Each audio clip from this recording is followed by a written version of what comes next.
Nous l'avions dit dans notre émission précédente que nous avons plusieurs séries d'émissions, mesdames et messieurs. Nous avons dit aussi que la prédication de la croix n'est pas très apportée. Dans les églises du Dieu vivant, nous avions dans la première partie abordé ce sujet où l'homme de Dieu a essayé d'expliquer les choses d'une certaine façon en ce qui concerne le salut. C'est le deuxième numéro de cette émission. Il y en a plusieurs. Pour ce deuxième numéro, nous parlons de la différence qui existe entre le salut et la rédemption. Nous allons aborder certains points pour mettre terme pour cette première partie. Nous parlerons du rachat, nous parlerons du pardon, ainsi que nous parlerons aussi de la rançon. C'est là les points auxquels nous allons devoir aborder pour cette deuxième partie de notre émission. Comme grand thème, le salut et ainsi que la rédemption. Prophète Placide, comment allez-vous? Oui, par la grâce de notre Eloa El Shaddai Yahvé au choix, tout va bien.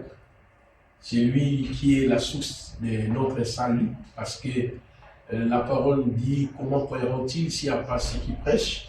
Donc si nous sommes sur ces plateaux, c'est dans le but d'éclairer les enfants d'Élohim, parce que nous sommes dans un temps de confusion.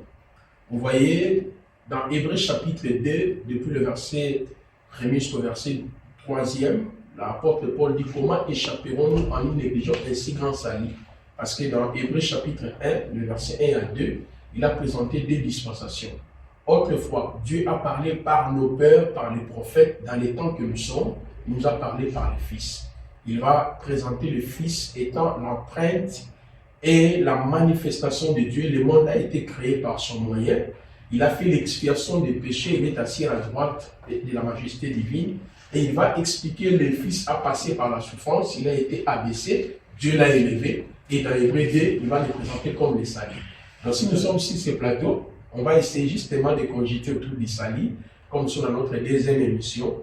Je pense que les enfants d'Élohim seront éclairés. Très bien, prophète Placide, comme je l'ai dit, nous parlerons du salut ainsi que de la rédemption. Oui. Nos trois points. Mais avant d'entrer dans notre deuxième partie de notre émission, j'aimerais que vous puissiez un peu, pour ceux qui ont raté peut-être la première partie de l'émission, je vous demanderai d'aller sur notre chaîne et puis de suivre l'émission, mais une manière de faire une récapitulation Très bien. de notre première partie en quelques minutes. Alors, tout ce que je suis en train d'exposer, ce que je vais exposer sur ces plateaux, il y a des différents ouvrages que j'ai écrits par la grâce de notre Eloa qui sont disponibles et gratuits. Vous pouvez les télécharger via notre site www.ibk.cd. www.ibk.cd. Il y a le tome 1, le tome 2, le tome 3, le tome 4, le tome 5. Les tomes 6, 7 sont en cours, mais les 5 premiers tomes sont disponibles. Vous pouvez les télécharger pour votre édification. Alors, dans la première partie, monsieur le journaliste, j'étais en train d'abord de vous expliquer, parce que la question que vous m'aviez posée, c'était justement de pouvoir définir ce que c'est les salis. Ça, c'était une simple question. C'est ce qui nous a permis de voler ça et là. Je vous ai dit, si je peux reprendre la définition d'une manière laconique, le dictionnaire français définit le mot salut comme le fait d'être sauvé de la mort, d'un danger ou d'échapper à une situation désagréable. Maintenant, je vous ai dit, cette définition n'est pas totalement erronée. Mais néanmoins, lorsque nous entrions dans la parole, parce que nous avons des alliances, il y a la première alliance qui a été consignée dans la langue hébraïque et quelques passages dans la langue araméenne, et ce qu'on appelle, ce qui compose la première alliance pour l'Ancien Testament pour les autres. Et la deuxième partie de la Bible, c'est la partie qui est composée de 27 livres, parce que l'Ancien Testament, selon les canons de Louis II, est composé de 39 livres. Le Nouveau Testament est composé de 27 livres, en commençant bien sûr par les 4 évangiles. Il y a Actes des Apôtres, 21 Épîtres et Apocalypse, mais pour nous, les lecteurs de la parole, nous savons bel et bien la nouvelle alliance ne commence pas avec les 4 évangiles, parce que Matthieu, Marc, Luc et Jean, nous sommes toujours sous les régimes de la loi. Ainsi longtemps que les testataires étaient vivants, les testaments ne pouvaient jamais être entrés en vigueur. Il fallait que les testataires meurent.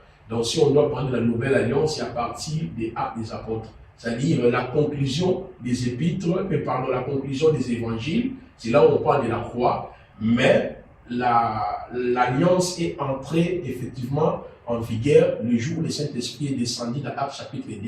Donc à partir des Actes chapitre 2, lorsque nous prenons le 21 épître ainsi que l'Apocalypse, on peut dire que nous sommes déjà dans une nouvelle dispensation ou la nouvelle alliance. Alors cette partie-là, que ce soit les 4 évangiles, le Acte des Apôtres, le 21 épître et l'Apocalypse, d'après les savants, les gens qui ont compilé le Néo-Testamentaire, nous montrent qu'il y a eu beaucoup plus de manuscrits dans la langue grecque. C'est pour cela que j'avais expliqué qu'en réalité, il y a plusieurs termes grecs pour définir le terme salut en français. J'ai parlé sur soteria, sozo, aphésis, roumaï, diasonzo, j'ai parlé sur l'hydro, j'ai parlé sur sotérion, et tous ces différents termes-là, c'était justement dans le but de vous faire comprendre, messieurs les journalistes, le mot salut se résume sur 4 informations importantes. C'est quoi les informations? De prime abord, le salut nous renvoie dans la position qu'on avait, le salut nous explique plutôt la position qu'on avait avant l'ère de la croix. Parce qu'il y a une vie avant la croix et une vie après la croix. Après la croix, nous sommes en Christ, avec Christ, par Christ et pour Christ. Mais avant la croix, on était dans le péché au singulier, le péché sans S, qui est la nature adamique. Deuxièmement, on s'est retrouvé dans le péché avec S à la fin, parce que dans la Bible, il faut faire cette différenciation entre le péché au singulier, qui est la nature adamique, le péché invisible, et le péché avec S à la fin, le péché visible. On était aussi dans ce qu'on appelle les traditions de nos pères. Je l'ai expliqué, cela veut dire les autels, les malédictions générationnelles, les sacrifices maléfiques, les alliances maléfiques. Ça, c'est la position de tous les êtres humains avant l'œuvre de la croix. Et enfin, on était tous sous l'autorité ou la domination de Satan et de ses démons. Donc, une fois que mon frère Placide qui vous parle, vous voyez, comprenez, mon frère Jules, les journalistes qui vous parlent, ils vous disent que moi, je les salis. Placide, toi aussi tu es les salis, en sous-entend que vous avez compris que ces 4 captivités ont été éradiquées, neutralisées, effacées à travers quoi? Le salut. Donc quand on parle du salut, on voit la croix.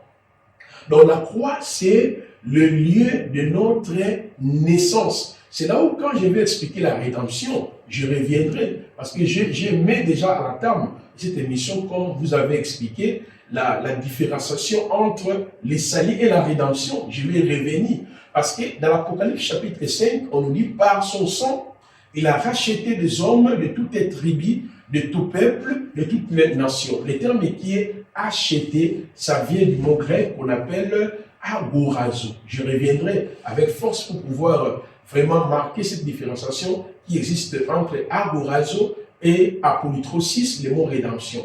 Alors, d'emblée, je vous ai fait comprendre, M. Gilles, une fois que vous avez les salis, vous comprendrez que dans le vocable qu'on appelle salis, il y a ce qu'on appelle le contenu de ces salis. Le contenu de ces salis, on appelle ça sous d'autres mots, le bénéfice de la mort de Jésus-Christ, ou bien les acquis de la croix. Selon ce que j'ai essayé de consigner, c'est au nombre de 21. Vous voyez, il y a la rédemption, il y a les rachats, il y a la rançon, il y a les pardons, il y a l'imputation, il y a la substitution, la justification, la propitiation, la purification, l'adoption, le baptême, la sanctification. Il y a la sagesse, la sécurité, la repentance, la conversion, la nouvelle naissance, la glorification, la paix, la réconciliation, la vivification. Là, ce sont le contenu du salut.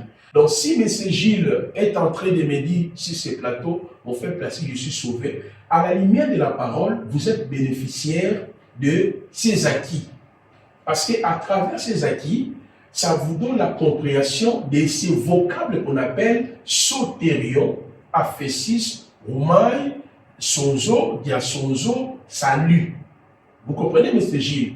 Et le salut ne se limite pas seulement sur sur le point de nous montrer ce que Christ a fait pour nous, mais le salut aussi nous montre ce que nous sommes devenus en Christ. Vous voyez, les changements de l'identité. Je parlais, ça c'est la troisième étape du salut. Maintenant, en Christ, avec Christ, par Christ et pour Christ, je deviens épouse du Seigneur, fiancée, peuple saint, peuple acquis, Jérusalem céleste.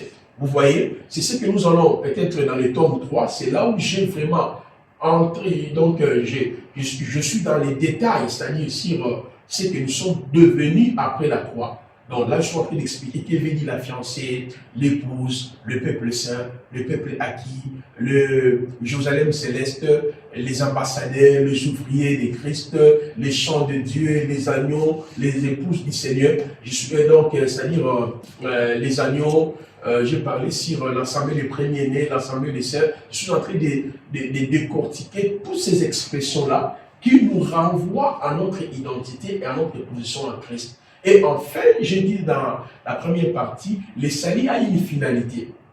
La finalité, c'est là où je viens de vous dire tantôt, il y a les tomes 6 et 7, parce que dans les tomes 6 et 7, dans les tomes d'abord 6, je suis en train de parler ici les 6 piliers futuristes de l'Église.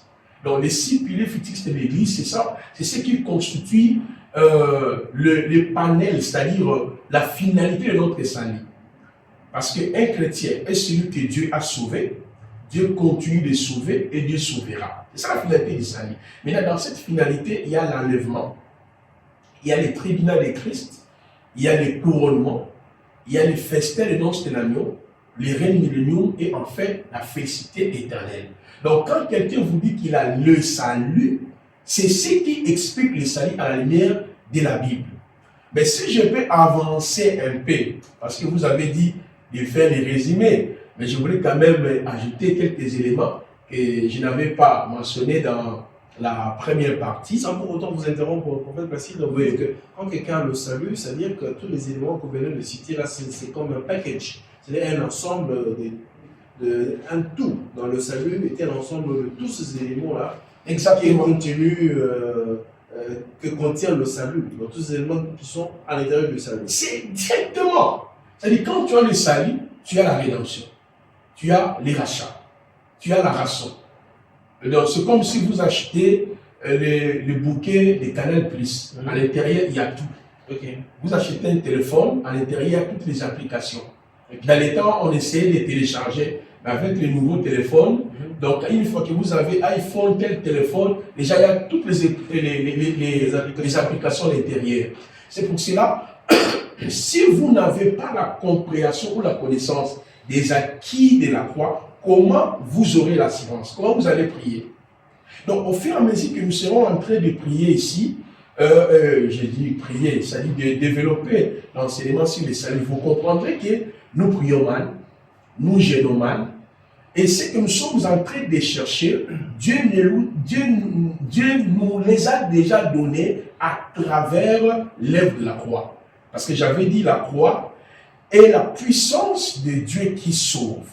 La résurrection est la puissance de Dieu qui nous communique la vie. Donc, dans chaque émission, je vais répéter les mêmes expressions plusieurs fois. Et en répétant ces expressions, vous comprendrez en même temps quels sont les bénéfices qui se dégagent à travers ces deux expressions. Quand je dis la croix, c'est la puissance de Dieu qui sauve.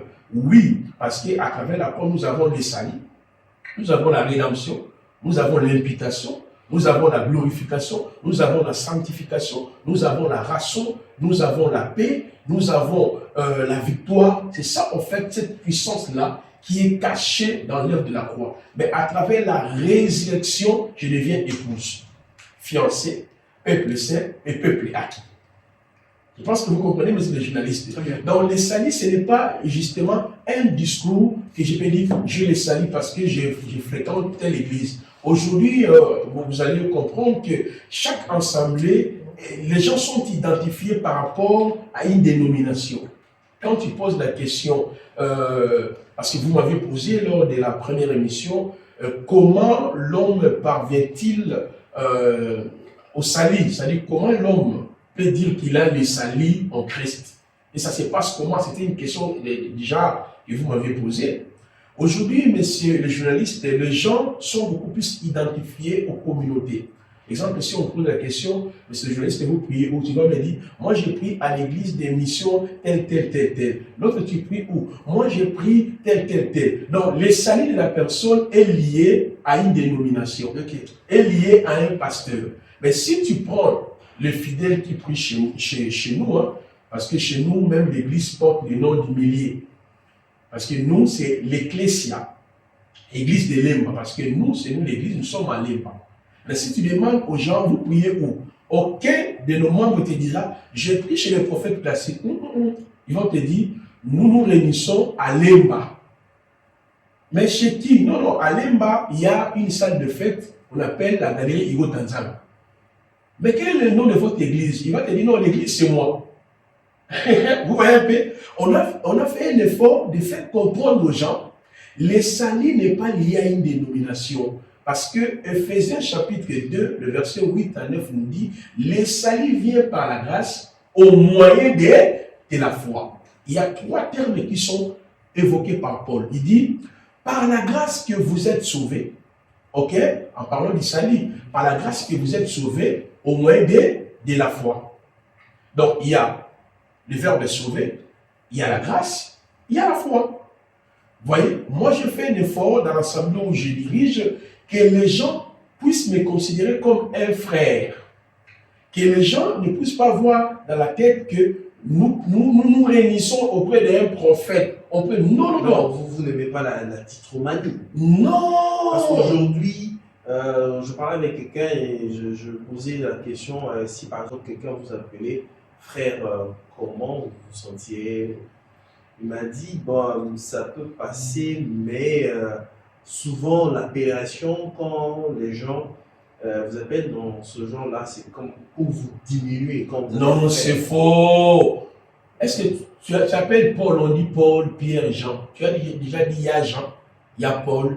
Nous tous là, quand nous prêchons, Paul a dit, Jean a dit, Matthieu a dit. Moi, les gens m'appellent Placide, frère Placide.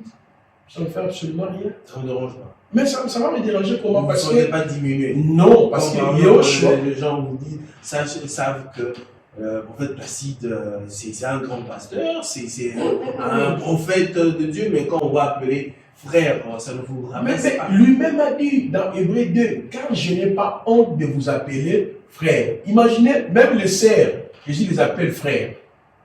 Parce que nous en français on dit une sœur, un frère. Dans Hébreux 2, il dit, je n'ai pas honte de vous appeler frère. Quand on parle du frère, il y a la fraternité. Vous voyez, ça fait partie de nos identités. Lorsque je vais rentrer dans les détails, dans le tome 3, c'est là où je vais décortiquer ça. Moi, quand tu m'appelles Placide, ou tu m'appelles prophète, c'est la fonction dont le Seigneur m'a donnée dans l'église. Quand j'enseigne la parole, je révèle la parole, je suis prophète. Mais quand on est comme ça, on est des frères. Ou bien, tu dois m'appeler en mon nom. Alors que même quand vous êtes dans l'assemblée, si on vous appelle frère Placide, mais le prophète, ça ne vous dérangerait pas? On peut même m'appeler épouse du Seigneur Placide. On peut m'appeler même fiancé du Seigneur. Mais ce sont des appellations, des qualifications extraordinaires. C'est ce qui détermine qu'il y a la fraternité entre nous. Donc, comme je peux t'appeler frère Gilles, je peux t'appeler épouse du Seigneur Gilles. Est-ce que ça va te déranger? Tu vas aimer, non? Mais c'est la même chose. Parce qu'il y a au moins plus de 31 qualifications. Tu es appelé frère, tu es appelé fiancé, et appelé épouse, peuple saint. Quand je dis peuple saint Gilles, ah oui, donc c'est parce que nous ignorons notre identité. Ce sont les expressions qui nous renvoient sur notre identité et notre position en Christ. Très bien, en tout cas, je parie que le prophète Placide s'est étendu pour expliquer. Alors, prophète Placide, cette question, parce que Oui. nous parlons du salut ainsi que de la rédemption, existerait bel et bien une différence entre le salut et la rédemption? Merci beaucoup, Monsieur Gilles. Ça fait partie des questions vraiment importantes. La différence existe entre la rédemption et le salut, mais il y a aussi des points de convergence. Les points de convergence, c'est dans le sens où la rédemption rend le salut explicite, parce que la rédemption, c'est un mot qui se retrouve dans le salut. J'aimerais, avant d'entrer alors, de nous faire ce parallélisme-là, Oui. de nous expliquer c'est quoi la rédemption et c'est quoi le salut. Très bien, très bien. Alors, lorsqu'on parle du salut, la Bible d'abord dans son ensemble parle du salut. Vous voyez, nous avons d'abord les 5 étapes importantes en ce qui concerne le salut. Nous avons ce qu'on appelle la préexistence du salut des élus. Ok? Dieu a préexisté notre salut en Christ avant notre existence. Il y a Éphésiens chapitre 1er, le verset 3 à 11, Actes chapitre 13, le verset 48, il y a Romains chapitre 8, le verset 29 à 32. Il y a la deuxième étape, il y a ce qu'on appelle le salut en préparation, c'est-à-dire la préfiguration du salut. Là, nous sommes dans le livre de la Genèse à Malachie. Dieu avait préfiguré notre salut à travers les types, quand je parle de types, il y a les 7 faits de l'Éternel, le tabernacle, tous les animaux qu'on offrait dans l'Ancien Testament, il y a des circonstances. Et nous avons maintenant les saluts manifestés. Les saluts manifestés, c'est les 4 évangiles. Et là, lorsqu'on parle du salut, les saluts touchent en effet 4 aspects, c'est-à-dire la position qu'on avait avant la croix. Maintenant, les saluts, quand on parle du salut, le salut nous fait voir en réalité ce que nous étions avant la croix, ce que Christ a fait pour nous à la croix, ce que nous sommes devenus et ce que nous serons. Maintenant, nous avons le acte des apôtres, ça c'est le salut manifesté, les saluts vécus, celui qui a été manifesté dans les 4 évangiles, il est venu maintenant habiter en nous par l'Esprit. Nous avons le 21 épître, c'est les saluts expliqués, les détails du salut, et nous avons l'Apocalypse, c'est l'achèvement. Là, c'est juste une parenthèse, je ferme ça rapidement pour démontrer que la Bible, c'est le terme central de la Bible qui parle du salut. Mais en un mot, lorsqu'on parle du salut, les saluts, ça explique justement, Jésus-Christ a annulé les 4 captivités ou les 4 positions qu'on avait avant la croix. C'est quoi la position? 1, on était dans le péché invisible, comme je l'ai dit déjà dès le début, le péché sans S, le péché avec S, le péché étant des actes qu'on pose. Les saluts annulent aussi ce qu'on appelle les traditions, autel, malédiction, les vaines manières que nous avons été dans nos familles. Et les saluts annulent aussi l'autorité et le pouvoir qu'avaient les démons dans nos vies. Voilà, c'est ça le but du salut. Mais lorsqu'on parle de la rédemption rend explicite ce vocable qu'on appelle salut. Parce que le mot rédemption vient du mot grec qu'on appelle apolytrosis. Le terme apolytrosis, c'est ce qui a été traduit en français par rédemption. Mais le sens réel de ce mot apolytrosis s'est traduit littéralement par la libération d'un esclave au prix d'une rançon payée par les rédempteurs. Je réitère. Apolytrosis qui a été traduit en français par la rédemption, dans le sens littéralement, ces termes, on peut les traduire de cette façon, la libération d'un esclave au prix d'une rançon payée par les rédempteurs. C'est pour cela que je l'ai dit tantôt, la rédemption rend explicite les saluts. Dans le mot rédemption, il y a 5 informations importantes. On ne peut pas parler de la rédemption sans le titel. Le titel, c'est-à-dire le maître. La première information. On ne peut pas parler de la rédemption sans l'esclave. Ça, c'est la deuxième information. On ne peut pas parler de la rédemption sans la rançon. Vous voyez? On ne peut pas parler de la rédemption sans les sauveteurs ou les libérateurs ou les rédempteurs. Ce sont des termes, des mots synonymes. On peut parler des sauveteurs les rédempteurs ou les libérateurs. Donc, c'est ça, les 5 informations qui constituent ce qu'on appelle la rédemption. Maintenant, la rédemption, je dis, apolytrosis, c'est traduire littéralement par la libération d'un esclave au prix d'une rançon payée par les rédempteurs. C'est-à-dire, dans le mot rédemption, on voit, il y a un maître qui a assujetti un esclave, il y a un sauveteur qui arrive, un libérateur qui apporte la rançon. Vous voyez comment on parle de ces phénomènes partout dans le monde, à Haïti, partout, les kidnappeurs. C'est-à-dire qu'on a kidnappé quelqu'un, les enseignants vous demandent $1 million. Donc celui qui est en train de négocier, on l'appellera les pacificateurs. Les pacificateurs, les sauveteurs, les rédempteurs. Il doit négocier de sorte que, une fois que la rançon sera versée, le maître là, qui avait assujetti l'esclave, il va faire quoi? Libérer maintenant l'esclave. C'est pour cela que je dis que le terme apolytrosis rend explicite le terme sali. Maintenant, quand on ramène le terme de rédemption à la lumière de la parole, c'est là où les écailles tombent. Qui nous avait assujettis? L'homme était esclave de qui avant la croix? Tout le monde va répondre, on était esclave de Satan, on était esclave des démons. Maintenant, si on était esclave de Satan, je ne suis pas contre, c'est vrai, parce que la Bible nous dit, il nous a délivré de la puissance des ténèbres. La Bible nous montre clairement, c'est Satan qui régnait sur nous, ça on est d'accord. Maintenant, si on était esclave de Satan, et dans la rançon, le prix a été payé auprès de qui? Donc le prix a été payé auprès de Satan pour qu'on soit délivré. Vous voyez, ça n'a aucun sens. C'est pour cela que beaucoup de chrétiens pensent qu'à la croix, il y a eu remise et reprise. Remise et reprise entre Satan et qui? Et Dieu. C'est-à-dire Dieu a payé le sang de son Fils pour que Satan puisse nous libérer. Mais cette interprétation est erronée. Je vous explique. L'homme n'était pas esclave au préalable de Satan, ni des démons, ni des autels. Ce qui avait fait que l'homme devient esclave, c'était la loi de Dieu. Donc l'homme était devenu esclave de Dieu lui-même. De quelle loi? Ah, l'apôtre Paul appelle ça, dans Romains chapitre 8, la loi du péché et de la mort.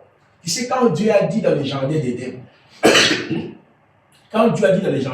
Genèse chapitre 2, le verset 13 à 17, tu pourras manger de tous les arbres du jardin. Là, après avoir créé Adam, il est placé dans le jardin d'Éden. Il dit, tu pourras manger de tous les arbres du jardin. Le jour où tu mangeras cet arbre, tu mourras. Paul va nous révéler un mystère qui va peut-être étonner certaines personnes. Il dit ceci. Le péché était dans le monde, mais le péché n'était pas encore imputé. Mais c'est quoi le péché qui était dans le monde? Les autres réponses, c'est Satan. Non, c'est faux. Le péché qui était dans le monde, c'était l'arbre de connaissance du bien et du mal. C'est ça le péché qui était dans le monde. Quel était alors cet arbre-là? Mais attends, je suis pas d'abord dans la typologie, mais je suis d'abord sur le plan textuel. Parce que Romains chapitre 5, quand vous prenez le verset 12, 13, 14, Romains chapitre 4, le verset 12, 13, 14, confronter ces deux passages-là, on nous dit, le péché était dans le monde, mais n'était pas imputé. Imputé veut dire quoi?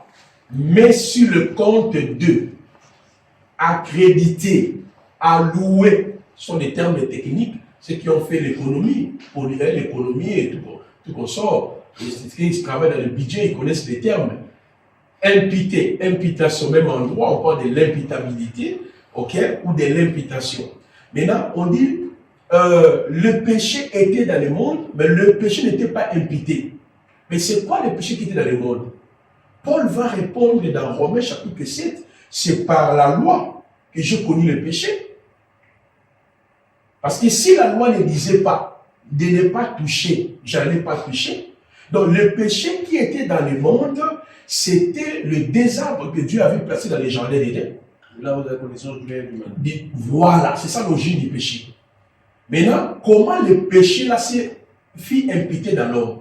C'est le jour où il a dit, tu ne mangeras pas. Donc, quand Adam et Ève aient mangé cet arbre, à cause de la loi, le péché est entré dans le monde. C'est pour cela la Bible définit le péché selon 1 Jean, chapitre 3, les versets 4 à 5. Le péché est la violation de la loi. Cela veut dire quoi? L'homme était esclave de la loi du péché et de la mort. Sous d'autres mots, l'homme était esclave de Dieu lui-même. C'est pour cela que la rançon ne pouvait pas être payée auprès de Satan. La rançon a été payée auprès de Dieu. Je vous donne 3 passages. Le premier passage, nous sommes dans Matthieu chapitre 20, le verset 28. Dans Matthieu chapitre 20, le verset 28, la parole nous dit quoi? Le Fils de l'homme n'est pas venu pour être servi, mais pour se servir des autres et donner sa vie comme une rançon. Or, quand on parle de la rançon, il s'agit du sang de Jésus-Christ. Parce que c'est ça le prix de notre délivrance. Le prix qui a été payé pour qu'on soit délivré. Maintenant, le sang a été payé auprès de qui? Hébreux chapitre 9, le verset 11, 12, 13, nous dit, il est entré avec son propre sang devant le Père, devant les tabernacles célestes, ayant obtenu une rédemption éternelle. Alléluia. Auprès de qui?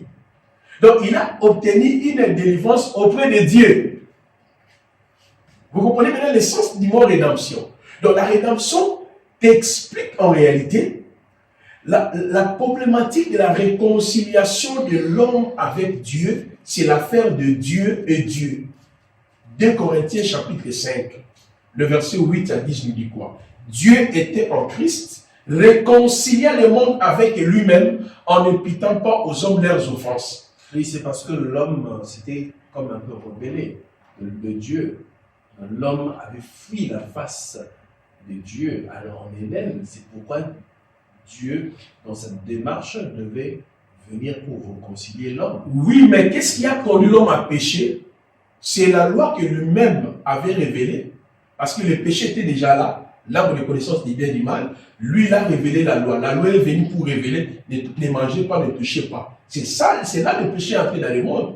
C'est pour cela que Dieu lui-même devait pallier à cette problématique du salut de l'homme.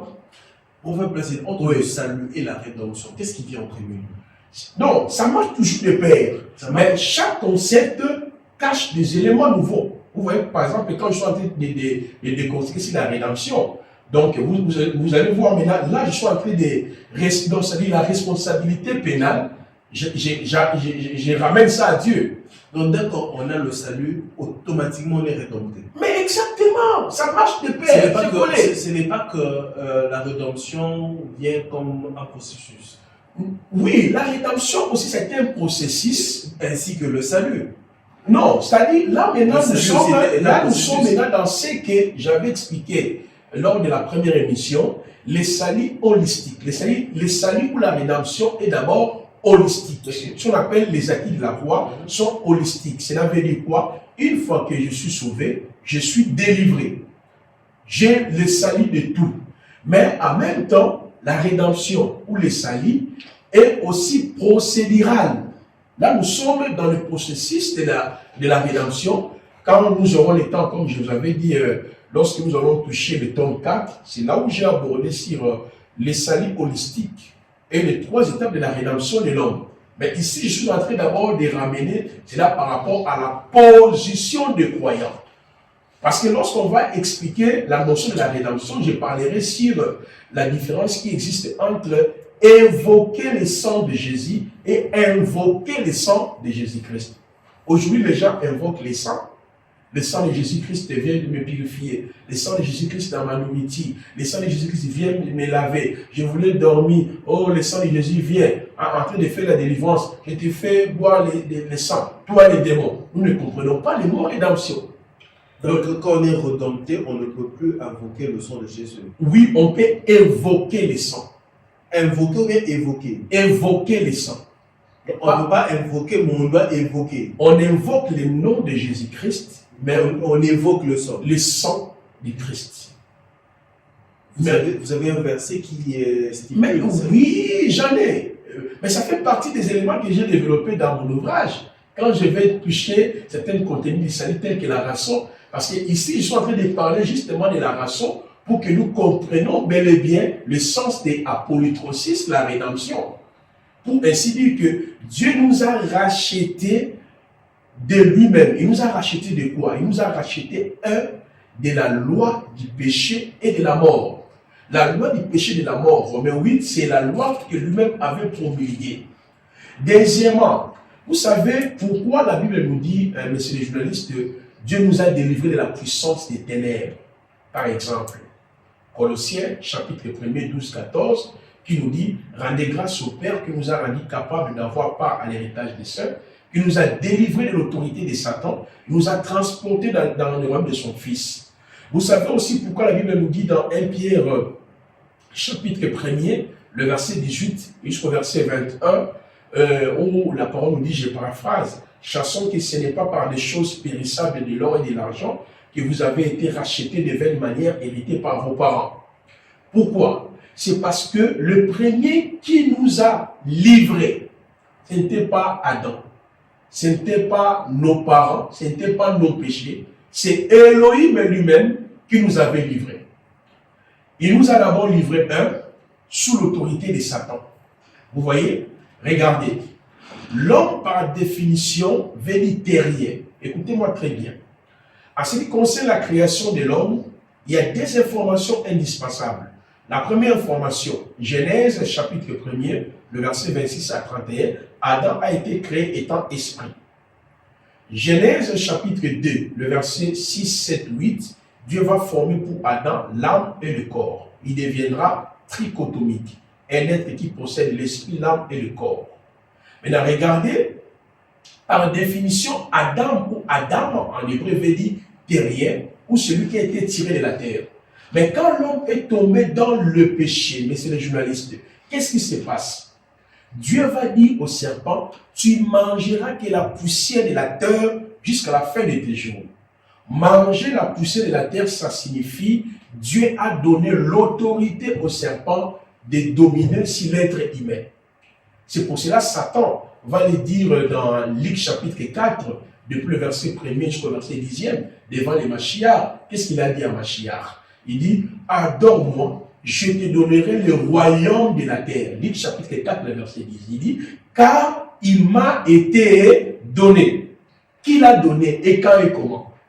Or, le royaume de la terre fut confié à Adam. Il y a 6 verbes lorsque Dieu a créé Adam avant sa chute. Qui accompagne Adam? Dieu le bénit dans la bénédiction. Dieu dit, soyez féconds, multipliez-vous. La fécondité, cultivez, assujettissez, dominez, ok, multipliez-vous. 6 verbes qui accompagnaient Adam. Donc, il était le Seigneur de la terre.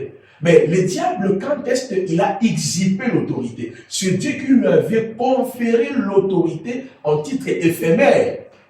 C'est pour cela, quand Jésus monte à la croix, il nous libère d'abord de sa propre loi en établissant les régimes de la grâce. Automatiquement, ce qui faisait la force de Satan, c'était la loi du péché de la mort. Comme la loi du péché de la mort a été remplacée par le régime de la grâce, automatiquement, nous sommes délivrés de l'autorité de Satan et des démons. Parce que ce qui faisait la force de Satan, c'était la désobéissance qui découle de la loi du péché de la mort. Et en deuxième lieu, les démons, les esprits méchants, ce sont eux qui sont la base de ce que nous appelons alliance, autel, famille sacrifiée, délimitation. Et automatiquement, ils ont été aussi déférés de leur autorité à cause de la croix. C'est pour cela que le texte nous dit, sachant que ce n'est pas par des choses périssables que dès lors que vous avez été rachetés de la même manière héritée dans vos familles. Vous comprenez bien l'essence de la rédemption. Donc la rédemption, c'est entre Dieu et Dieu. Pourquoi? Parce que vous allez voir par exemple dans l'Apocalypse chapitre 4, le verset 3 jusqu'au verset 11e. L'apôtre Jean, on lui a dit, monte ici, je te ferai voir les choses qui doivent arriver dans la suite du temps. Quand Jean y montait, il voit quelqu'un qui est assis sur le trône, son nom n'a jamais été défini, le trône était environné d'un arc-en-ciel, sans même de l'émeraude. On décrit maintenant l'identité de la personne qui est assise. Lisez très bien le texte de l'Apocalypse 4. La personne qui est assise sur le trône, Il est le Créateur. Il est celui qui était, qui est, qui vient. Il est le Saint, Saint, Saint, Saint. Il est le Dieu Tout-Puissant.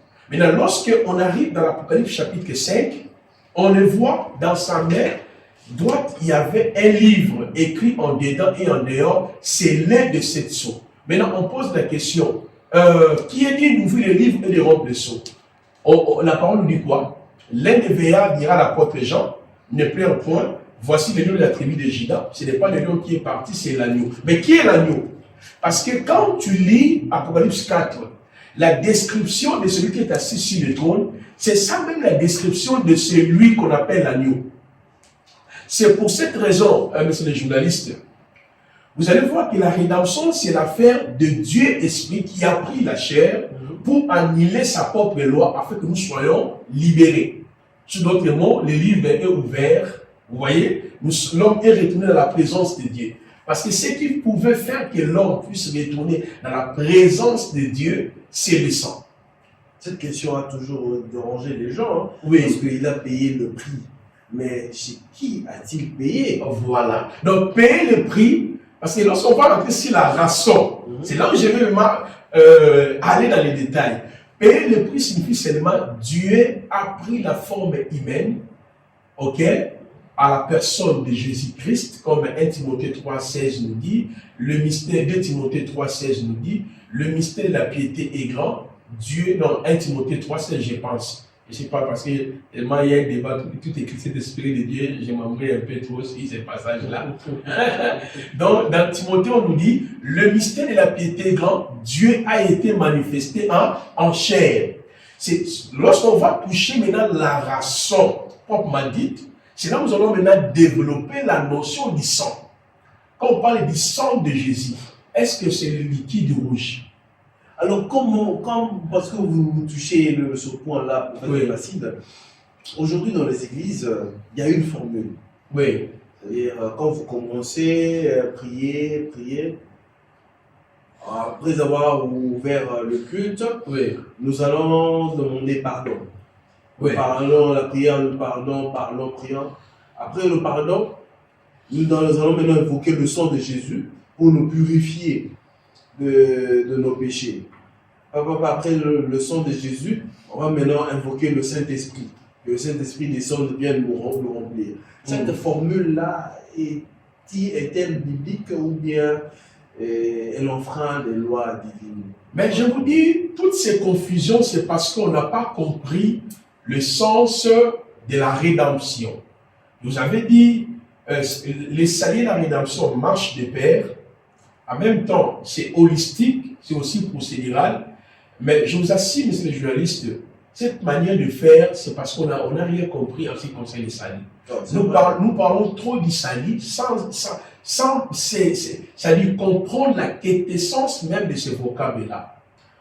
Maintenant, pour ne pas aller trop loin, pour ne pas vraiment que je puisse me perdre par rapport au point que nous sommes en train de vraiment de fixer les gens en ce qui concerne la différenciation qui existe entre les saluts et la rédemption, je voulais évoquer trois autres termes qui accompagnent, qui donnent le sens de la rédemption. Le premier terme, c'est agorazo, parce que je viens de dire que celui qui nous avait livrés n'est pas d'abord les démons de nos familles, ou là où ton père est allé faire les alliances, n'est pas d'abord Adam et Ève. C'est Dieu lui-même qui nous avait livrés. Pourquoi? Parce que le terme rédemption, pour mieux le comprendre, il faut se saisir de ces trois autres termes grecs. Le terme agorazo. Le terme agorazo veut dire acheter un objet au marché. Ça vient d'agora, qui signifie marché. Les pécheurs sont considérés comme des esclaves vendus au péché. Car nous savons que la Torah est spirituelle, comme disait Paul dans Romains 7, le verset 14. Mais moi, je suis charnel, vendu au péché. Qui nous avait vendus au péché? Si je dis c'est le Seigneur qui nous avait vendus au péché, voilà pourquoi, quand vous comprenez déjà que le sang veut dire la mort, ce n'est pas le liquide rouge, vous allez comprendre que si je suis en Christ, avec Christ, par Christ, ce n'est pas la faculté de l'homme, c'est le don gratuit de Dieu. Donc Dieu lui-même a conçu son plan, il m'a tiré seulement, mais il a permis de placer plusieurs acteurs avant de clôturer par le dernier acteur lui-même qui est en Jésus-Christ afin de me sauver. Donc, le terme agorazo veut dire acheter un objet dans un lieu public, comme on a l'habitude d'aller dans les supermarchés pour acheter nos histoires. Mais on ne peut pas acheter les pommes vertes sans qu'il y ait quelqu'un ou c'est-à-dire des propriétaires qui avaient livré les marchandises. Le terme agorazo, c'est ça le terme qu'on utilise aussi dans Apocalypse 5, 8, comme je l'avais dit, je reviendrai sur ces points. Là où la parole nous dit, par son sang, il a racheté des hommes de toute nation, de tout peuple, de toutes les langues. Il les a fait un royaume de sacrificateurs. Donc, agorazo montre l'idée de celui qu'on avait livré. Et en même temps, on vient pour les racheter. C'est là où intervient le deuxième terme grec qu'on appelle exagorazo. Exagorazo signifie acheter et amener un objet hors du marché. Donc, par la rédemption, j'ai été amené hors des liens familiaux, des hôtels maléfiques. J'ai été amené hors de la loi du péché de la mort, le péché adamique. Donc, par la rédemption, donc, moi, j'ai été vendu à cause de la loi du péché de la mort. Dieu m'a rédempté de tout. Il m'a rédempté du péché adamique, il m'a rédempté de mes propres péchés, il m'a rédempté de l'autorité qu'avait Satan dans ma vie, il m'a rédempté de tous mes péchés que j'avais commis, exagorazo, qui veut dire acheter et amener un objet hors du marché. Par ces termes, nous comprenons la position que les Élis avaient avant la croix et les rachats que Yahushua a accomplis pour toujours pour les Élis. La parole nous dit par exemple dans Galates 3, 13, afin qu'ils rachètent ce qui était sous la loi, afin que nous recevions l'adoption. Alors, le dernier terme, permettez-moi, c'est le terme litro. Le terme litro qui veut dire aussi libéré à la réception d'une rançon, libéré par le paiement des rançons détachées et rendre libre. Donc vous comprenez que par le terme rédemption, nous comprenons maintenant le travail holistique qui a été accompli par Christ pour me racheter, pour me libérer. De me libérer de l'autorité de Satan et de ses démons, de me libérer de la puissance qu'avaient les démons dans ma vie, de me libérer de la puissance du péché adamique, de nos propres péchés. Donc la rédemption donne l'essence exacte de nos salis. Vous voyez? Ou les salis donnent l'essence exacte de la rédemption. Donc le Seigneur le permettra, peut-être nous allons maintenant entrer sur la rançon, le pardon et les rachats. Vous allez comprendre que tous ces termes-là tournent autour de ces vocables qu'on appelle salut.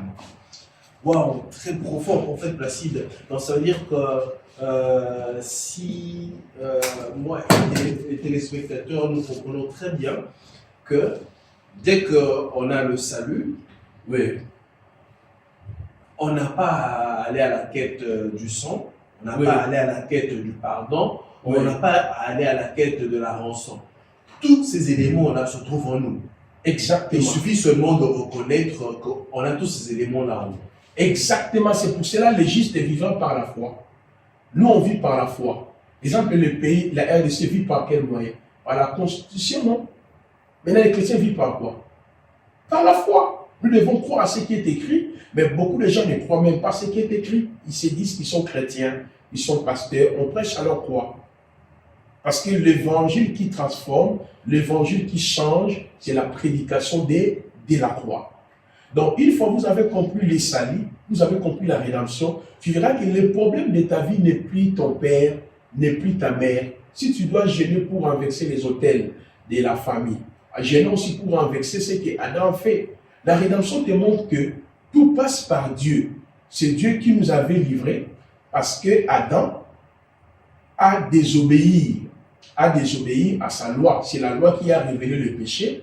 Et la rédemption te montre que Dieu est venu, il a réglé la problématique du péché, il t'a fait asseoir dans le lieu céleste avec Jésus, il t'a établi dans le régime de la grâce. Toi, tu dois croire à ce qui est écrit et professer cela, confesser cela, témoigner et déclarer cela.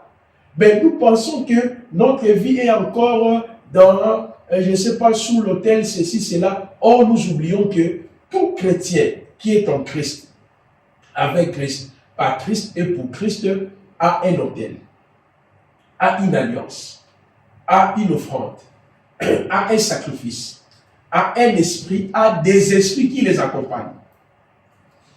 Très bien. Merci beaucoup, prophète Placide, pour cette deuxième partie.